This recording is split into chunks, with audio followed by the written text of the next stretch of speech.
안녕하세요. 소리를 만드는 사람들 카사운드 메이커입니다. 앞서 들으셨던 동영상을 들어보시고 어떤 느낌을 받으셨나요? 아주 큰 차이를 느끼셨을 겁니다. 사실 이 차량은 처음 입고되었을 때 순정 상태가 아니라 순정 스피커에서 패시브만 개조된 상태였는데 잘못된 스피커 튜닝으로 소리가 어떻게 변했는지, 그리고 이를 개선하려면 어떻게 해야 하는지에 대해 설명해 드리겠습니다. 벤츠 CLS 450은 쿠페 차종으로 도어에 프레임이 없기 때문에 고음을 재생하는 트위터가 미드레인지 옆에 장착되어 있는데, 이 트위터의 장착 위치가 좋지 않아 운전석을 기준으로 청취각이 많이 틀어져 있어 카오디오 튜닝 시 주의해야 할 점이 있습니다. 처음 입고되었을 때 청음을 가장 먼저 해보는데, 앞서 말씀드렸지만 스피커는 순정이지만 패시브가 개조된 상태라고 말씀드렸죠. 벤츠 CLS 450 부메스터 옵션은 센터 스피커가 강조되어 가운데에서 소리가 크게 들리는데, 이 차량은 좌측에서만 소리가 들립니다. 센터 측과 오른쪽에서 소리가 거의 들리지 않고 특히 고음이 너무 작습니다. 마치 트위터가 없는 것처럼 느껴질 정도로 고음이 낮았죠. 반면 1kHz가 부스트될 경우 들리는 깡통 소리가 들립니다. 부민기 있는 저음도 심하고요. 차주분께서는 패시브 튜닝 후 소리가 많이 변했다고 하셨는데, 변한 건 분명하지만 순정 상태보다 좋다라고 말할 수는 없는 상태였습니다. 말테이상으로는 어떻게 측정되는지 살펴보면 통값을 모두 디폴트로 한 후에 측정한 결과입니다. 저희 채널을 구독 중인 분들은 고음이 너무 낮다고 바로 아실 겁니다. 중고액대 딥도 심한데 2kHz에서 4kHz 구간이 낮으면 보컬의 윤곽이 흐려지고 명쾌하게 들리지 않습니다. 4kHz 이상의 고음은 대략 10dB 정도나 낮죠. 이 대역은 밝고 경쾌하며 섬세하게 들리는 대역으로 빨간색 기준선만큼은 높아야 합니다. 1kHz의 대역은 기준선보다 5dB 정도 높은데, 고음이 약하면서 이 구간이 이렇게 높으면 깡통 소리 느낌이 듭니다. 저음의 경우에는 60Hz의 낮은 저음은 크지만 80에서 100Hz는 오히려 낮고 부민기 있는 저음은 너무 큽니다. 좌우 서브우퍼와 미드레인지의 위상이 맞지 않아 저역대와 중역대의 딥도 보이죠. 벤츠 CLS 부메스터 순정 소리는 이렇지는 않은데 소리가 왜 이렇게 변했는지 하나씩 확인해 보도록 하겠습니다.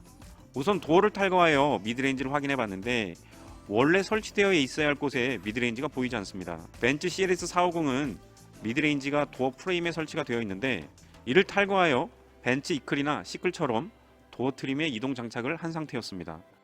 이는 좋은 선택으로 미드레인지를 도어 트림에 완전 밀착시킬 수가 있고, 그릴망과 스피커의 센터를 맞출 수 있는 장점이 있습니다. 미드레인지에 연결되어 있는 코일과 트위터에 연결되어 있는 콘덴서를 주목해 주시기 바랍니다. 이 부품들이 어떤 역할을 하는지 알려면 벤츠 CLS 부메스터 옵션에서 순정 앰프에서 각 스피커로 어떤 특성으로 연결되어 있는지를 알아야 하는데, 빨간색 그래프가 미드레인지와 트위터에 전송되는 특성입니다. 330Hz 하이패스가 되어 있는데, 정상적인 경우에는 미드레인지는 밴드패스, 트위터는 스펙에 따라 다르지만 보통 2500Hz 이상에서 하이패스가 되어야 합니다.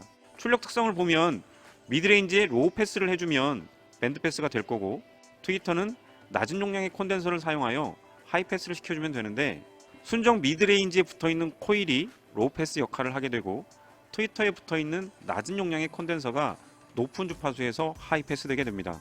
만약 이 부품들의 값을 조정하면 커팅 주파수가 변하게 되어 소리를 변화시킬 수가 있는데, 이 차량에 적용된 미드레인지의 패시브는 순정 상태의 1차 로우 패스 필터를 사용한 게 아니라 새로 만들어 코일과 콘덴서가 적용된 2차 로우 패스 필터를 적용한 것을 볼 수 있습니다. 측정해 보지는 않았지만 아마도 순정 상태보다 더 낮은 주파수로 로우 패스 시킨 걸로 보여집니다. 트위터는 순정과 같이 1차 하이패스 필터를 사용했는데, 순정과 다른 점은 노치 필터를 사용한 것이죠. 노치 필터는 특정 대역의 주파수를 눌러주는 기능으로 작업하신 분이 어느 정도 기술이 있는 걸로 볼 수 있습니다. 국내 카오디오 업체 중 이처럼 패시브를 설계하고 제작할 수 있는 샵은 많지 않습니다. 아쉬운 점은 트위터의 소리를 줄이려고 적용한 저항인데, 권선 저항의 일종인 시멘트 저항은 스피커의 특성을 변화시키기 때문에 사용하지 않는 것이 좋습니다. 또한 두 개의 저항을 직렬로 연결하여 사용하면 스피커의 특성을 더 변화시켜 안 좋아집니다. 용량을 보면 1.5ohm과 5ohm 두 개를 직렬로 연결하여 6.5ohm을 연결했는데, 4ohm 임피던스 스피커에서는 굉장히 큰 값으로 트위터의 소리 크기를 크게 낮추게 됩니다. 고음이 순정 상태보다 이렇게 낮은 건 연결된 저항값이 높기 때문이죠. 이렇게 높은 저항을 쓴 이유는 분명히 있었을 겁니다. 노치 필터를 적용할 정도로 기술이 있는 분이 이를 모를 리 없을 것이고 아마 차주분께서 고음을 더 낮춰달라고 했을 겁니다. 센터 스피커도 패시브를 연결했는데 순정 상태는 센터 스피커 소리가 너무 커서 이를 줄이려고 저항을 설치한 것으로 보입니다. 솔직히 뜯어보기 귀찮아서 코일이나 콘덴서가 있는지 확인하지는 못했습니다. 순정 스피커 상태에서 패시브만 바꿔도 소리가 변하느냐 라고 물어본다면 놀랄 정도로 변합니다. 알가리한 것보다 더 크게 변할 수 있는데 이게 매우 어려운 작업입니다. RTA 값을 보면서 패시브에 적용되는 콘덴서, 코일, 저항 값을 하나씩 바꾸면서 조정해야 하는데 이게 시간도 많이 걸리고 아주 귀찮은 작업이죠. 제가 예전에 패시브를 어떻게 설계하고 제작하는지 그리고 패시브에 따라 소리가 어떻게 달라지는지 만든 동영상이 있는데 보시면 많은 정보를 얻으실 수 있을 겁니다. 여기에 또 다른 문제는 필터의 종류나 차수가 바뀌면 스피커의 위상이 바뀌어버리는 문제가 있습니다. 패시브 튜닝을 통해 전체적인 밸런스 조정으로 차주분이 원하는 톤으로 음색을 바꿀 수 있지만 음상은 절대로 만들 수 없는 문제도 있습니다. 결론적으로 말씀드리면 순정 스피커 상태에서 패시브 튜닝만으로도 소리가 크게 달라지지만 차주분이 원하는 소리를 만들려면 작업이 번거롭고 어려우며 개선이 안 되는 부분도 있다라고 볼 수 있겠습니다. 이렇게 번거롭고 어려운 패시브 튜닝을 손쉽게 할 수 있는 방법이 있습니다. 바로 DSP 앰프죠. 패시브에서는 커팅 주파수를 변경하려면 코일과 콘덴서 용량을 바꿔줘야 되지만 DSP 앰프는 키보드와 마우스 클릭만으로 이 값들을 손쉽게 바꿀 수가 있습니다. 정말 쉽고 편리하죠. 이 부분만 보시고 예전 크로스오버와 같은 게 아니냐라고 물어보시는 분들도 가끔 있는데 주파수를 자르는 건 DSP의 일부 기능일 뿐입니다. 필터의 종류나 차수까지도 쉽게 변경할 수 있습니다. DSP의 성능에 따라 적용할 수 있는 필터의 종류가 정해져 있으며 성능이 좋은 DSP는 필터를 원하는 모양으로 만들 수도 있습니다. 타수의 변경까지 마우스 클릭만으로 손쉽게 할 수 있죠. 물론 필터의 종류나 차수가 바뀌면 패시브처럼 위상이 바뀌게 됩니다. 지금 보시는 점선이 주파수별로 어떻게 변하는지 그리고 필터의 종류에 따라 위상이 어떻게 변하는지 보여주고 있습니다. 하지만 DSP에서는 변화된 위상을 조정할 수 있는 기능이 있으며 올패스 EQ를 통해 내가 원하는 특정 주파수의 위상까지도 변화시킬 수 있는 장점이 있습니다. 예를 들어 5000Hz의 위상을 바꾸고 싶다면 올패스 EQ를 통해 키보드와 마우스 클릭만으로 손쉽게 바꿀 수 있는 것이죠. 하지만 이 기능은 헬릭스와 매치 제품에만 있으며 타 회사 제품에는 없습니다. 이처럼 DSP의 성능을 100% 사용하려면 DSP와 스피커 사이에는 아무런 부품도 없이 직결로 연결되어야 하는데 패시브를 사용하여 DSP를 장착하게 되면 패시브가 위상을 틀어버리게 되고 이를 DSP 앰프에서 조정한다 해도 미드우퍼를 맞추게 되면 트위터가 틀어지게 되고 트위터를 맞추게 되면 미드우퍼의 위상이 틀어지게 됩니다. 또한 미드우퍼와 트위터 간의 위상도 맞출 수 없게 되고요. 그래서 패시브는 반드시 필요하지만 단점도 있기 때문에 필요악이라고 하는 것입니다. 그런데 DSP 앰프를 잭 바이 잭으로 연결하는 경우가 많은데 잭 바이 잭으로 설치하게 되면 패시브가 반드시 설치되어야 하기 때문에 DSP 성능을 100% 사용할 수 없습니다. DSP 앰프가 단순 이퀄라이저가 되는 것이죠. DSP 앰프를 설치하려고 하는데 업체에서 잭 바이 잭으로 설치한다고 하면 그냥 조용히 나오시고 다른 업체를 알아보시는 게 좋습니다. 물론 레인지로버나 포르쉐, 아우디 보스 옵션과 같은 경우는 순정이 풀 멀티 상태이기 때문에 잭 바이 잭으로 가능한 차종도 있습니다. 하지만 벤츠 CLS 450 부메스터 옵션은 풀 멀티 방식이 아니라 싱글 와이어링으로 한 개의 채널이 미드레인지와 트위터를 동시에 구동하는 방식으로 잭 바이 잭으로 설치하면 반드시 패시브를 설치해야 합니다. 필요악이 되는 패시브를 제거하고 DSP 앰프를 설치하려면 풀 멀티 배선 작업을 해야 하는데 서라운드 스피커와 리어 스피커는 순정 상태로 하고 프론트 측 7개 스피커는 7채널 DSP 앰프로 한 개의 채널이 한 개의 스피커만 구동하도록 개선할 겁니다. 여기에 센터 스피커는 포칼 3W2B, 미드레인지와 트위터는 포칼 ES100K로 교체를 하면서 순정 서브우퍼는 매치 업세븐 DSP로 제어를 하여 양쪽 서브우퍼의 위상을 맞춰주면서 부민기 있는 소리까지 제어해주면 순정 우퍼에서 재생되는 저음도 깔끔하게 만들 수 있습니다. 가장 먼저 풀 멀티 배선 작업을 하는데 기존 순정 배선 라인을 통해 추가 배선을 인스톨해주면 기존 한 개만 있던 스피커 배선은 두 개가 되어 미드레인지와 트위터를 각각 구분하여 DSP 앰프에서 구동을 해줄 수 있습니다. 기존 순정 스피커 대신 프랑스산 포칼 ES100K 미드레인지와 트위터로 교체를 하고 패시브 없이 DSP 앰프와 직결로 연결시킵니다. 포칼 3W2B 센터 스피커 또한 DSP 앰프에 직결로 연결이 되고요. 발 아래쪽 깊숙이 장착되어 있는 순정 서브우퍼 또한 매치 업7 DSP 앰프로 제어할 겁니다.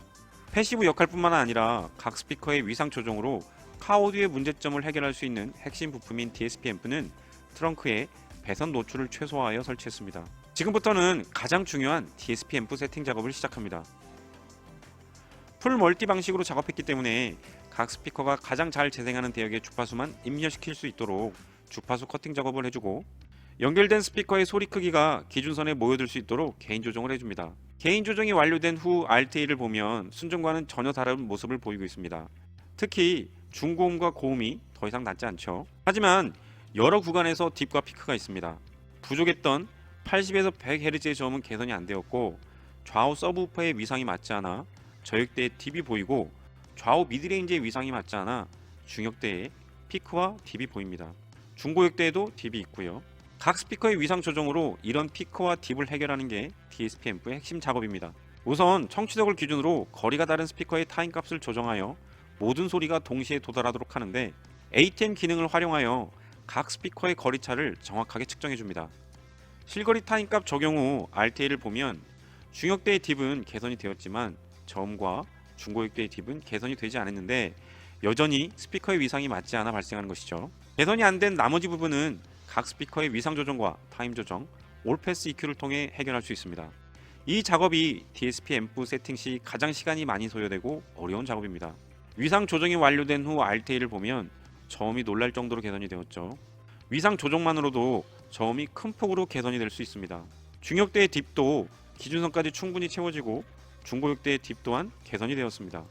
마지막은 이퀄라이징을 통해 소리를 다듬어 주는데, 기준선에 비해 높거나 낮은 주파수를 확인하여 파라메트릭 모드로 이퀄라이징을 해주면 세팅이 마무리됩니다. 그럼 처음 입고된 상태와 얼마나 달라졌는지 알아볼까요?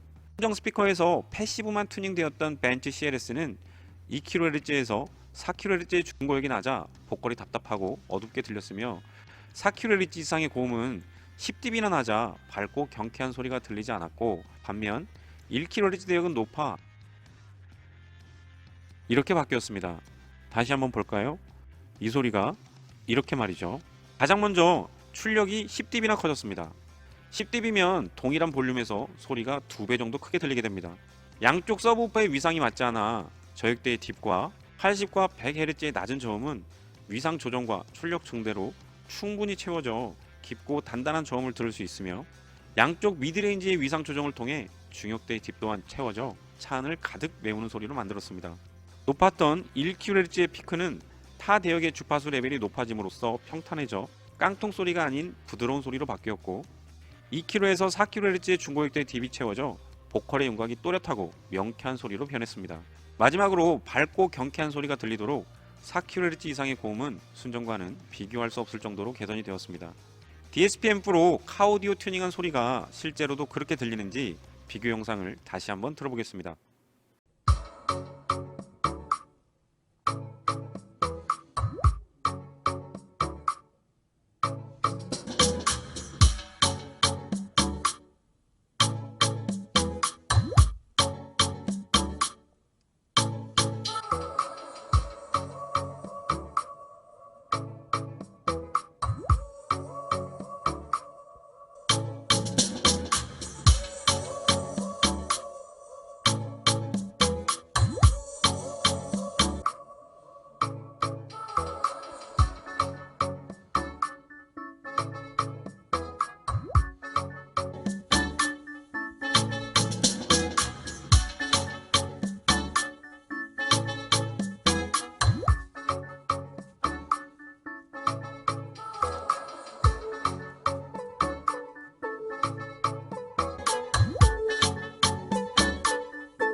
제가 썸네일을 좀 자극적으로 정했는데 실제 그렇게 들렸는지 궁금하네요. 마치 손으로 귀를 막고 음악을 듣다가 귀를 열고 음악을 듣는 것처럼 느끼셨을 겁니다. 마지막으로 크게 개선된 점 하나가 음성이죠. 처음 입고 상태에서는 음상이 전혀 없이 왼쪽에서만 들렸지만 눈앞 1시 방향쯤에 또렷한 음상을 만들었습니다. 저음을 포함한 대부분의 소리를 대시보드 위로 끌어올려 마치 소파에 앉아서 홈 오디오를 듣는 것과 같이 음악을 들을 수 있습니다. 음색의 변화뿐만 아니라 음상을 경험하신 차주분께서 많이 감동하신 기억이 나네요. 여기를 클릭하시면 벤츠 CLS 450 차량에 DSP 앰프로 카오디오 튜닝된 다른 음악을 들어보실 수 있습니다. 그럼 다음 시간에 뵙도록 하겠습니다. 감사합니다.